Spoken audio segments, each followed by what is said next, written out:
Se você tem dificuldade para começar e fica travado na hora de iniciar a sua redação, vem comigo que no vídeo de hoje vou ensinar para vocês como fazer uma introdução perfeita para te encaminhar para a nota 1000 de um jeito super fácil que qualquer um é capaz. Bora!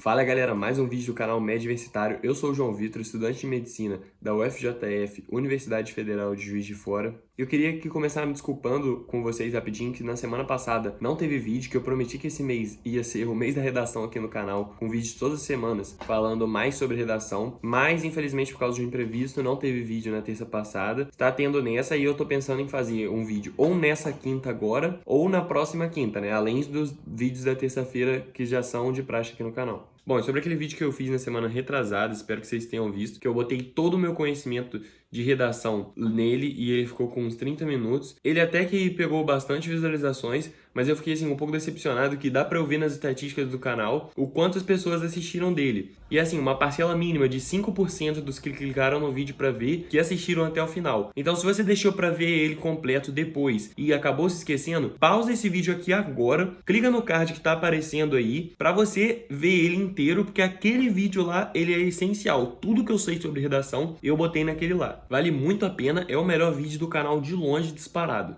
E o que mais deu trabalho pra fazer também. Então, assistam ele inteiro que, ó, vale muito a pena. Mas hoje a gente vai falar melhor só do parágrafo de introdução. Eu quero aqui elaborar mais os conceitos que eu apresentei naquele vídeo e também dar muito mais exemplos e apresentar para vocês todas as formas que vocês podem fazer uma introdução. Aí vocês usam a que mais vocês se identificam, assim, que mais vocês vão ter facilidade. E também podem ficar livres para só pegar de inspiração as coisas que eu vou dizer aqui e elaborar a sua forma de introdução. Bom, um parágrafo de introdução perfeito necessita de 3 coisas: contextualização do tema, a construção da sua tese e a apresentação do projeto de texto. Então, por isso a gente vai dividir esse parágrafo em 3 partes e também em 3 períodos. Cada uma parte vai atender a uma finalidade que a introdução precisa possuir. A gente vai começar agora a falar de como você pode fazer a contextualização do tema, que é a parte que eu vejo vocês assim tendo mais dificuldade, porque geralmente você tem que colocar um repertório aqui, e também é o início do início da sua redação. Então, às vezes você fica travado, você pensa que não está muito inspirado naquele dia e pode acabar não saindo dessa parte do texto por vários minutos. Mas vamos lá para apresentar para vocês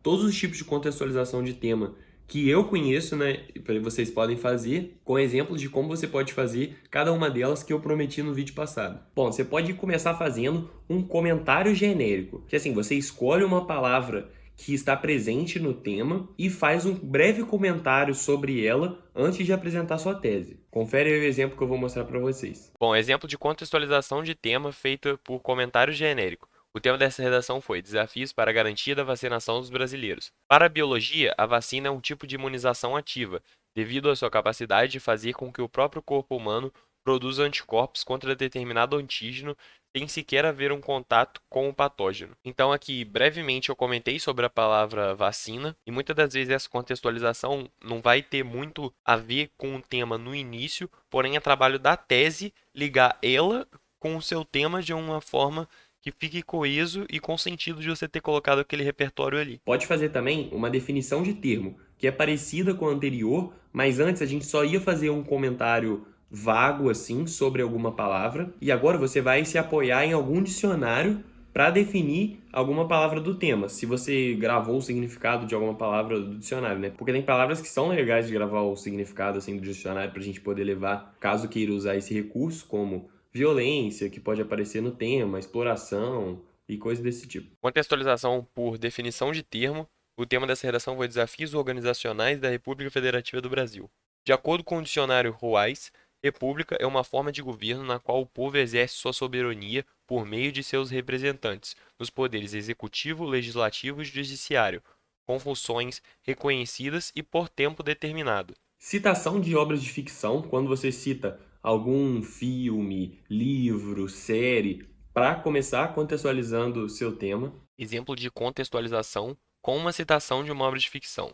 O tema dessa redação foi Efeitos do Preconceito Linguístico na Sociedade Brasileira. Na obra Vidas Secas, de autoria do nordestino Graciliano Ramos e pertencente ao modernismo de 30, o personagem principal, Fabiano, se vê como um homem que não nasceu para falar certo e que só sabe lidar com bichos, uma vez que muitas oportunidades lhe foram negadas devido à sua incapacidade de se comunicar em formas de maior prestígio social. Mundo ideal versus mundo real, que essa também é muito legal de fazer, às vezes muita gente não conhece. Você pega um país ou um lugar que a situação do tema funciona, porque se está no tema do Enem, é porque no Brasil ela não está funcionando. Então você traz esse país que está funcionando bem e depois bota em contraste a situação do Brasil, que claramente não está boa nesse aspecto, porque senão não estaria sendo o tema da redação do Enem, né? Exemplo aqui desse tipo de contextualização. O tema desse texto foi o crescimento da violência contra os idosos no Brasil. Em países orientais, como o Japão, os idosos são tratados com respeito, atenção e admiração pela vasta experiência acumulada ao longo de todos os anos de vida. Porém, na lógica do mundo ocidental contemporâneo, os indivíduos mais velhos são vistos como um fardo, devido à incapacidade de continuar gerando riquezas para a sociedade em um contexto capitalista. Tem a enumeração inicial, que, como eu falei no outro vídeo, eu queria muito mostrar esse exemplo aqui para vocês, que para mim é a melhor contextualização de tema que eu já fiz. Mas explicando basicamente, a enumeração inicial é quando você lista alguns problemas relacionados ao tema e depois ataca diretamente o tema ligando com a sua tese. Eu imagino que explicando assim, igual eu expliquei no último vídeo, não fique muito claro, só que agora vocês vão entender tudo com o exemplo que eu vou mostrar agora para vocês. Aqui está o exemplo da minha contextualização preferida que eu fiz durante todo o ano fazendo redações. O tema dessa redação foi Desafios para a Preservação Ambiental no Contexto Contemporâneo. E assim, aqui dando um exemplo desse tipo de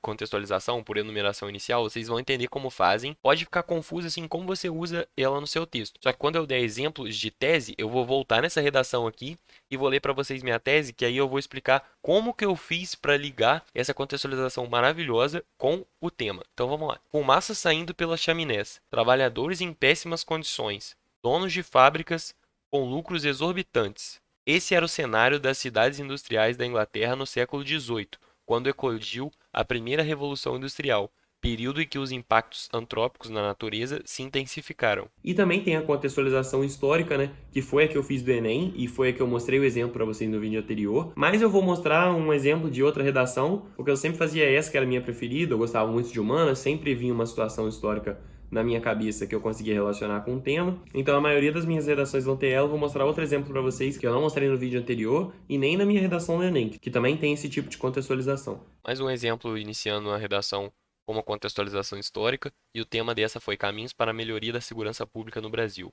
Na década de 80, no auge do império montado pelo traficante Pablo Escobar, graças ao tráfico de cocaína, Medellín, sua cidade situada na Colômbia, foi considerada a mais violenta do mundo. Todavia, odiernamente, é um exemplo de como uma metrópole só tem a ganhar quando a redução da violência se torna o foco das políticas do Estado. Bom, falando agora da segunda parte do parágrafo de introdução, vou te explicar como você vai construir uma ótima tese para o seu texto. Ela é muito importante porque todo o seu texto vai girar em volta dela. E ela não pode ter dados e nem informação. Eu vejo muitas pessoas confundindo e tentando botar repertório na tese, onde não é para ter esse tipo de informação. Por exemplo, a pessoa vai lá, faz a contextualização do tema dela e se o tema da redação for doação de órgãos no Brasil, por exemplo. Aí a tese dela, ele quer que seja e no Brasil apenas 10% das pessoas se candidatam voluntariamente para ser doador de órgãos. Não, a sua tese ela tem que ser uma opinião sua, ela não pode ser um dado cru, uma informação objetiva. Ela tem que ser crítica, geralmente negativa, porque o tema do Enem sempre vai ter uma situação que está problemática no Brasil, nunca é algo que não precisa de melhoras. Então, por isso que fica mais fácil você fazer um texto com uma crítica negativa e não elogiando o problema do tema. E de algum modo ela tem que estar ligada com as palavras do tema, né? Vou dar um exemplo aqui. Se eu falar uma frase, esta sala é quadrada. Essa frase ela tem uma característica da sala, que ela é quadrada. Eu te dei uma informação, ela é objetiva, não tem discussão. Se o formato da sala é quadrado, essa sala é quadrada. Mas agora se eu falo, esta sala é confortável, eu estou dando uma qualidade para essa sala.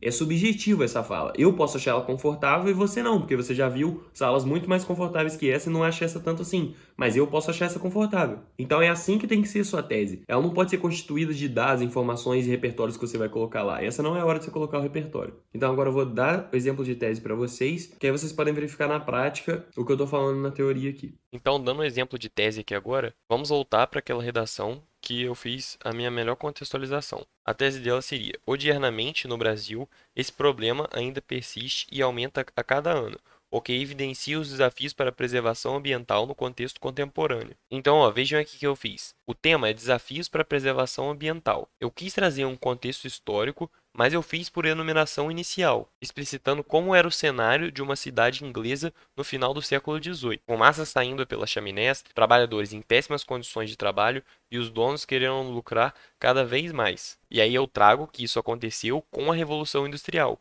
que a partir desse período, os impactos antrópicos, ou seja, causados pelos homens na natureza, aumentaram exponencialmente. Então, o que que eu faço na minha tese? Trazer para os dias de hoje, com a palavra odiernamente, que tem o mesmo significado de atualmente, e falar no Brasil. Porque por mais que não está explícito no texto, o Enem sempre vai querer trazer um problema brasileiro. Essas anotações que vocês veem no meu exemplo são do meu amigo e professor que corrigia minhas redações para mim, e vocês podem ver até que ó, ele também achou que foi uma ótima contextualização essa. Dando mais um exemplo aqui de tese para vocês, vou falar aquela redação que eu citei em Fabiano de Vidas Secas, que muitas oportunidades foram negadas para ele porque ele não sabe falar de acordo com a norma formal, e a redação é sobre preconceito linguístico. Então, olha a minha tese. De forma análoga ao protagonista do romance, muitos brasileiros atualmente encontram dificuldades ao tentar se inserir em certos contextos sociais graças ao preconceito linguístico vigente em nossa sociedade. Então, eu trouxe para a realidade falando que de forma análoga ao protagonista do romance, os brasileiros também sofrem com essa situação que ele relatou e trago para dentro do tema do preconceito linguístico que está presente em nossa sociedade atual. Então, na sua tese, sempre usa as palavras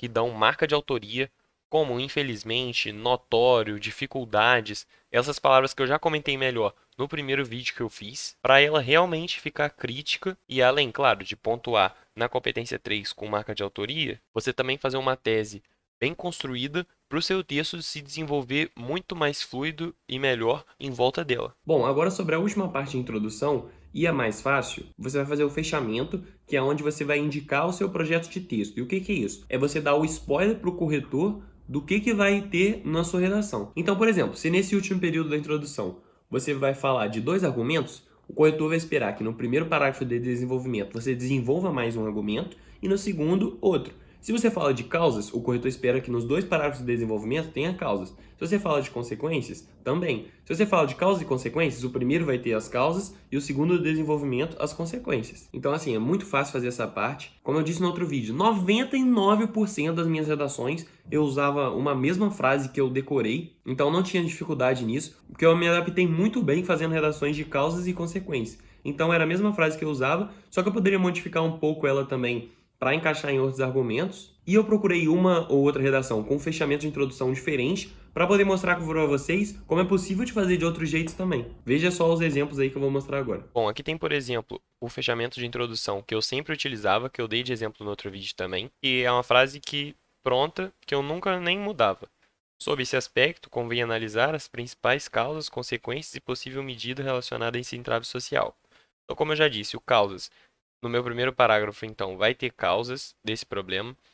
No meu segundo parágrafo, vão ter consequências e a possível medida é a minha solução. Então, aqui, eu já dou o projeto de texto, o spoiler do que vai ter na minha redação completo para o meu corretor e ele percebe que o texto está bem organizado e já todo projetado na sua cabeça, porque você tem um ótimo projeto de texto com uma simples frase pronta. Mas como eu prometi para vocês, eu vou trazer outros tipos de projetos de texto que você pode fazer. Olha aqui nessa redação que eu falei da cidade do Pablo Escobar, o como eu mesclei a tese junto com o projeto de texto e olha como legal ficou, porque nessa redação foi a primeira que eu tirei 1000 no ano. Lembrando que eu falei que a cidade dele, depois que o governo tentou recuperá-la, os níveis de violência caíram muito, que era considerada a cidade mais violenta do mundo.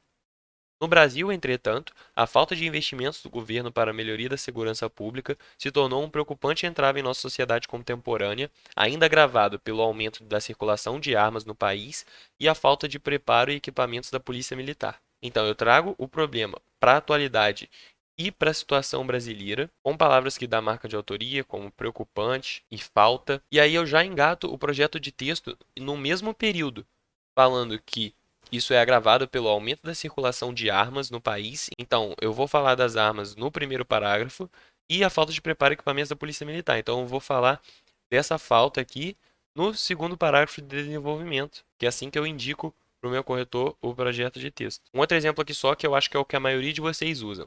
Ao invés de fazer redações por causas e consequências, faz assim por dois argumentos. Então, essa redação é aquela da vacina. Na minha tese, eu falo que, mesmo com todos os benefícios já que a gente explicou, o problema é que atualmente os brasileiros não estão se vacinando muito.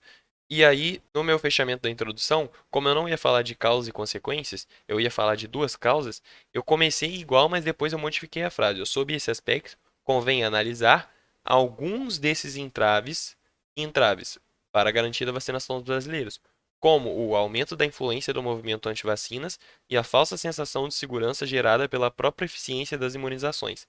Então, no primeiro parágrafo, a gente vai ter a influência do movimento anti-vacina na não vacinação dos brasileiros, e no segundo, a falsa sensação de segurança gerada pelas próprias vacinas, né?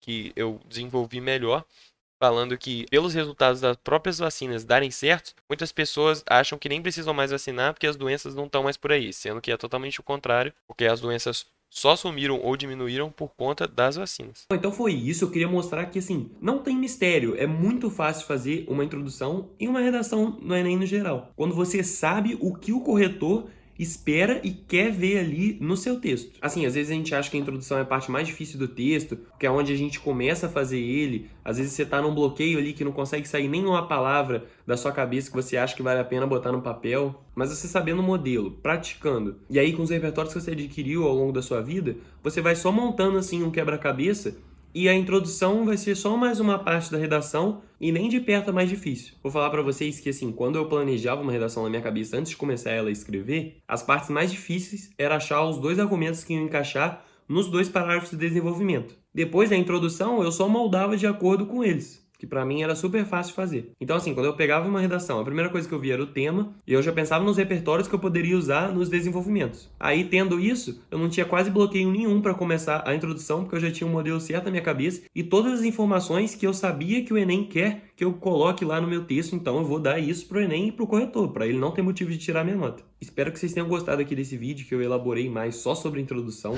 Se vocês gostaram, inscreva-se aí no canal e ativem o sininho para vocês não perderem o vídeo de terça que vem ou de quinta, né? Não sei quando vai ser o próximo. Mas o que eu sei é que ele vai ser sobre o parágrafo de desenvolvimento. Vou dar vários exemplos de repertórios que eu usava, exemplos também de redações que eu fiz sem ser de causas e consequências, para vocês verem como pode ser feito. Então é isso aí, espero muito que tenha ajudado. Se você ainda não viu meu último vídeo falando tudo sobre redação, e eu não sei mais como te recomendar para você ver ele por inteiro, mas é isso, obrigado à sua audiência e a você que ficou até aqui. Desejo aí um ótimo resto de semana, dependendo do dia que você está vendo, e um ótimo dia para você. Um abraço e valeu!